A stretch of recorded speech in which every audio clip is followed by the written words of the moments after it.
So in my media circle, we think about this guy. Some of us think he's an overachiever. Some people think he's an underachiever. I think he's just right. When he was on, he was probably one of the best snipers of the 1970s because you don't get to play for Team Canada without being very talented. Now, he was the Calder Trophy winner in 75 as the NHL's Rookie of the Year, played in the 77 All-Star Game, and also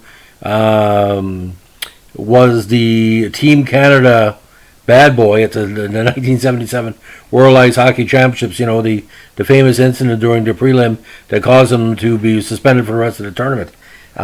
Check your YouTube for that. Now, we're going to talk about the big train. No, not that big train you're thinking about. Eric Vale. Now, Eric Vale was born in Timmins, Ontario, beautiful community.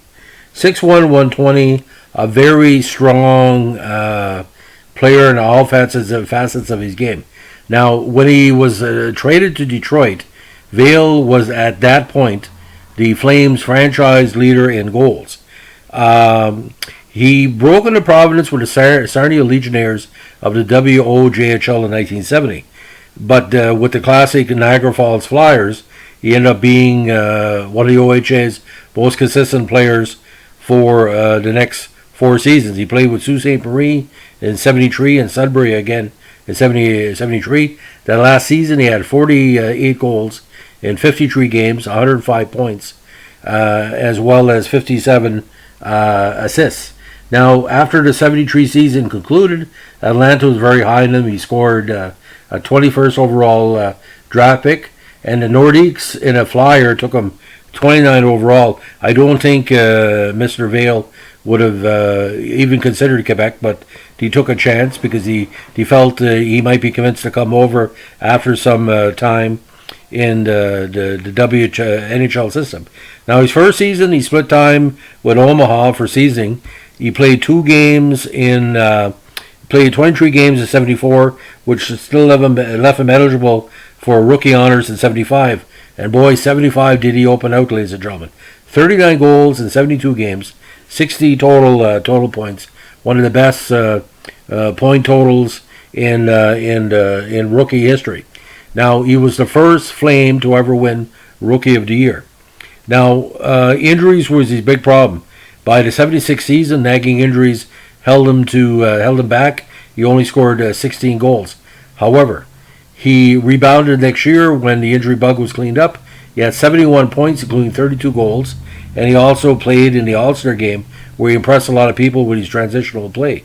Now, at the World Hockey Championships, the year that Esposito was there, the famous throwing the helmet into the crowd incident after the Czechoslovakian game, we should have won at least bronze there, but because of tiebreakers and different stuff, they destroyed Czechoslovakia in the last game.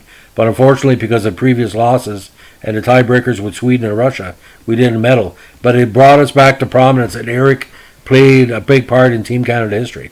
Now, in his next 3 seasons, he scored 22, 35, and 28 goals, and set a career high with 83 points in 79.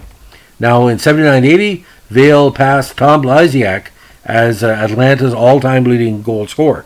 His 174 career goals was the most in the Flames' tenure in Atlanta, and he was second to Blasiak with 383 points. Now, when Vale did transfer with the franchise, when relocated to Calgary, becoming the Calgary Flames in 81.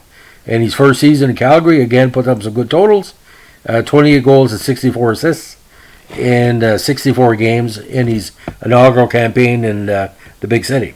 Now, although he averaged nearly 30 goals per season, Flames management felt he could have done more. He was considered to have one of the best shots of the NHL in the 1970s and 80s, was often accused of coaching on the ice, and earned a reputation for living large off the ice. Don't really know what that means. It's probably, look good, play good, or sort of thing. Of course, he clashed with head coach Al McNeil, forcing the team to make a move early in the 82 season, stating that Vale and the Calgary Flames were no longer compatible. GM Clef Fletcher sent the team's all-time leading scorer to the Red Wings in exchange for the very durable but not of the same quality Gary McAdam and a draft pick on November 10th, 1981. Vale scored only 10 goals in 52 games with Detroit. Now, the Red Wings were similarly frustrated with Vale. They demoted him to the Adirondack Red Wings, their AHL affiliate, for 10 games in 82, then left him there for the entire 83 season. Vale scored 20 goals and 49 points for Adirondack and then retired following the season.